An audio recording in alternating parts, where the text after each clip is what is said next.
In 2005, Chrysler sold 649,293 cars, spread across 7 models. Historically, it has been one of the most recognizable names in the US auto industry, 1/3 of the so-called Big Three, the 3 major American automakers. Now, 20 years later, the brand has nearly disappeared. The only vehicle it currently makes is a minivan. Unfortunately, it was the heyday was 20 years ago and more. And over time, it just wasn't getting the attention and the investment that it deserved. An enthusiast news outlet summed it up by saying, Chrysler, once an industrial giant, is a shell of a brand. It is now just one of 14 brands in the stable of Stellantis, a struggling European-American automaker. Top managers had said they would consider killing brands that aren't meeting targets. One of founder Walter P. Chrysler's heirs fears that Chrysler could be one of them. I've seen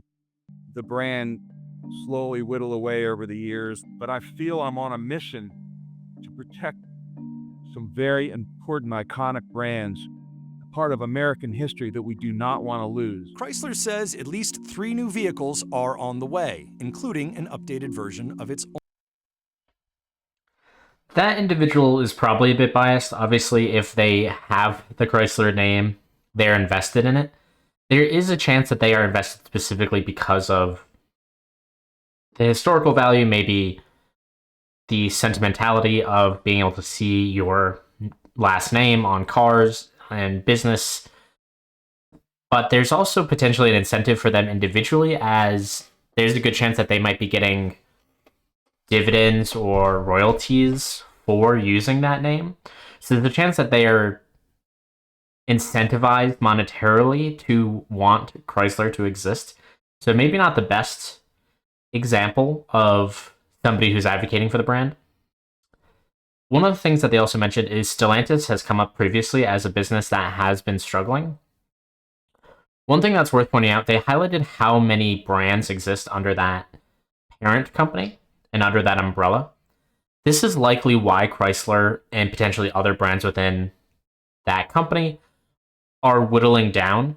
Once you have 14 brands, and each of those brands potentially have a variety of cars, you're likely asking yourself, why are we spending all this time to make cars that are slightly different from the other cars that we make, when there's only so many variations of cars that can exist? And so there's no reason for every single one of your brands to have 10, 12 different models every year that you're going to have to make, and then also make slightly different from your other brand models, when you can just really hyper-focus. So it seems like Chrysler, they're focusing on the minivan and saying, okay, this minivan is going to be what we use for this brand. That's what we're going to be pushing for. Then maybe on another brand, they're going to focus on sedans, maybe another brand on SUVs.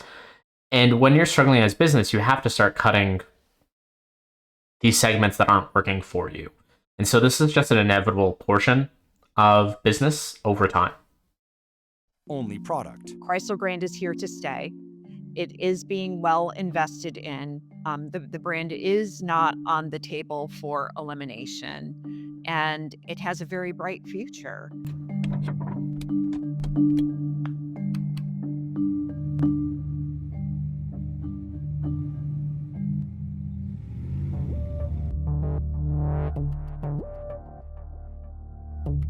Chrysler is one of the 4 brands that used to make up what once was known as the Chrysler Corporation. There have been others throughout its long history. Examples: Plymouth, Eagle, DeSoto. Companies like Chrysler have a foothold and a significance in the history of industry in the United States of America. Like, it's a foundational company. It's one of the companies, they pioneered lots of different things. They were foundational in getting us to the point where we are now with personal transportation and the automotive industry as we know it. The Chrysler Corporation was, and in spite of its current European ownership, is sort of still considered one of the Big Three, or Detroit Three, along with Ford and General Motors. It has had a colorful and often difficult history. Walter Chrysler founded the company and in the brand. It was his intention to deliver vehicles that were beautifully designed with thoughtful innovation in features and top-notch engineering and quality, all at affordable price.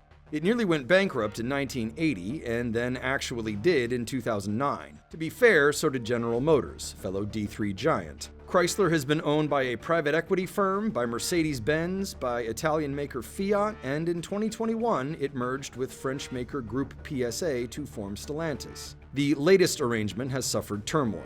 After a record year of profits in 2023, the dealers that sell the North American brands sent an open letter severely criticizing management, especially CEO Carlos Tavares. Not long after, Tavares suddenly resigned. Despite their challenges over the decades, these brands have managed to endure and even succeed. The thing that comes across is that ability to develop products that are consistent with the DNA. And Jeep and Ram and Dodge are doing that really well. But Chrysler was never able to carve out a similar niche. Its only models in production are the Voyager and Pacifica, basically different versions of the same product. Chrysler is credited with mainstreaming these vehicles and is leading the segment, but minivans are all but disappearing from the market. In addition, the minivans are made in Ontario, Canada, and the incoming Trump administration is threatening a 25% tariff on all products imported from the country. Chrysler told CNBC it is looking forward to working with the president-elect. Sales have increased since the pandemic, and the segment is targeting some new buyers. Empty nesters, single people and couples with pets, young people who are very outdoor active. I'm proud to say that when I came into leading the brand in 2021, we recaptured segment leadership, and we That's a good point that they're highlighting. So different people are going to be interested in different brands for a variety of reasons. And this is one of the ways of having a niche. So a niche is basically just a focus on a particular segment of the market. And this is what you need to do as a business is if you try serving everybody all at once, you're not really serving anyone at the same time. And so you need to have these different segments that exist and then focus on that market. And so this is one of the ways that they could make this brand or some of their brands more successful, and likely how they're going to have to make it work is that they could have some brands focused on maybe certain models of cars, but also different use cases and different customer bases. So you could go for like a luxury version of certain cars. You could go for low-end version of cars. You could go for durability or safety focused. And those are different ways to make yourself stand out compared to other brands, is having something that you really focus your efforts on and are visible to customers. That way they know when they're looking for X, they go to this brand for that thing. And so that's a great way of helping them out of this situation. We've held that for the last 3.5 years. Chrysler was meant to be a premium or near luxury brand, but its problem was that some of its recent owners decided its stablemates did a better job of serving that market. The Chrysler was meant to be the luxury vehicle. So think about Lincoln and Cadillac, and that's what Chrysler was meant to be. But sometime in the 80s, that notion was destroyed, right? That makes sense. This is where being a luxury brand and really trying to follow any of those niches, as I just mentioned, you still have to follow through and make sure that you're still seen as that segment. Otherwise, your customer base is going to leave you. And generally speaking, luxury brands are the ones that suffer in recessions. And so they've highlighted 2009 as another recession time. And obviously, we're here after a short recession for COVID. And so this is where those brands usually hurt the most. And so there's a chance that, especially being bubbled up into a conglomerate of a variety of brands, that one company that's struggling means that they're probably putting their focus on other brands. Those brands potentially kept market share and grew their market share during these downturns, and then kept looking like the favorite to keep growing in the future. And then likely you start to invest less and less in these brands as they struggle over time.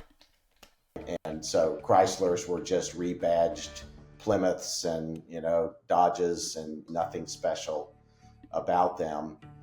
And recovering that became very difficult because it had persisted for a long time. If you want to look at the cars that corporation makes now that are the closest to being luxury cars, they're Jeeps. they're the Grand Wagoneer. Apart from the Jeep strategy, after Fiat bought the company out of bankruptcy in 2009, it sought to position its European brands, especially Maserati and Alfa Romeo, as the new company's main premium and luxury names. Chrysler's reputation for poor quality didn't help.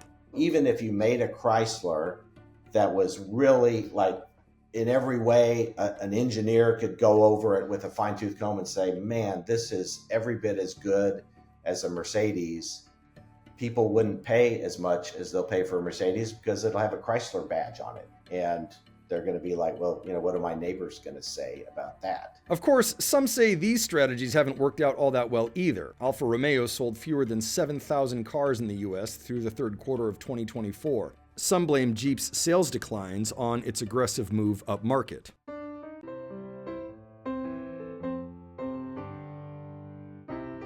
It wasn't always like this. The 90s and 2000s were good years for Chrysler. In the 90s, the Chrysler brand really benefited from, this sort of an overall revival at Chrysler Corporation. Bold, risk-taking, a little outlandish. We're talking about the same broader company that made the Prowler. I mean, who makes an open wheel, hot rod, retro looking thing in the middle of... They did. That was risk-taking. The Hellcat is risk-taking.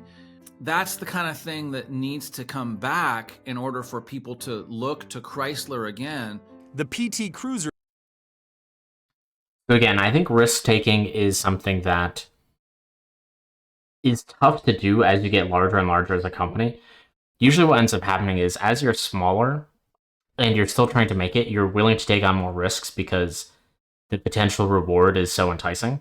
But once you have a certain market share, most of the large companies end up putting most of their resources on what is their core business and what makes them the most money. And again, being part of this company now, Stellantis, that has so many other brands, usually you're not looking to make risks or risky plays for something, especially considering they have been struggling broadly across their brands at this point in time. And so usually risk-taking is something that you do with extra money. It's sort of like research and development. It's something that you do when you have extra cash on hand and you want to make a gamble. And you say, okay, I have this extra cash. Maybe I can try my luck at this new feature or this new design. And if it pays off, then I can multiply the money that I have on hand. But if you don't have that, then you're going to be focusing on your standard expenses. So the same thing as an individual. So you might know of investing, you might do it, you might not. But generally speaking, that's a way to grow your money in the long term. And so for you, if you're not able to make ends meet, you're probably not investing any money at all. You're probably just trying to get by day by day. And then once you're out of that situation and you have a little bit more money, then you start thinking about investing. And this is the exact same thing for businesses, which is if you don't have extra cash on hand and you're struggling to make ends meet, then you need to focus in on where you're getting your money from, reduce your expenses, and that's where you can't have ballooning costs on some random project that may or may not win. There's retro styling polarized opinion, inspiring both ridicule and devotion. Still, it sold well, 1.3 million during its 10-year run. But there were also more conventional vehicles, such as the Chrysler 300, which in 2005 sold nearly as well as the Jeep Liberty, a high-volume mid-size SUV, and nearly twice as well as the Wrangler. That was a car that really just took the market by storm. I mean, everybody had to have one. Cars like the 300 embody what many argue was Chrysler's true identity, an affordable combination of upscale design and performance. They brought us to a point where we started to equate power with luxury, and I think that's still true. Founder Walter P. Chrysler, who had already built a reputation as a kind of turnaround executive at brands such as Buick and Willis Overland, began working with some ex-Studebaker engineers in 1920. The plan? Make affordable luxury cars. Their first, the 1924 Chrysler 6, came with a pretty modest sticker price. Walter also had 4 children. Frank Rhodes is the grandchild of one of the daughters. A very diehard Chrysler person. It was like 6 months before she passed away. I think Chrysler was going bankrupt at the time. And she says, do what you can to keep the engine running.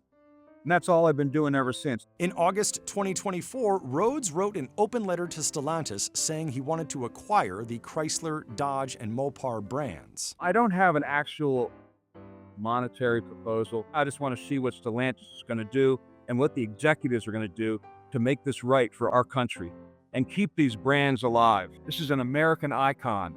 He was planting a seed or making a suggestion that if the intention was to not invest in Chrysler or Dodge going forward, that perhaps another path could be an investor group purchasing the brands from Stellantis and making sure that they live on for the future. But I can assure you that both brands have a really bright future in the Stellantis portfolio. In a public statement, Stellantis said none of its brands are for sale.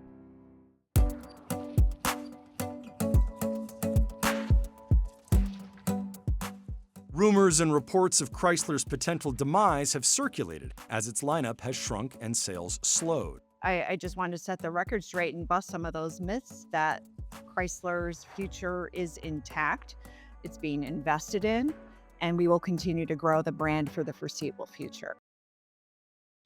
So, as that individual mentioned, the grandson of Chrysler basically highlighted that he was interested in potentially getting the Chrysler brand back for himself.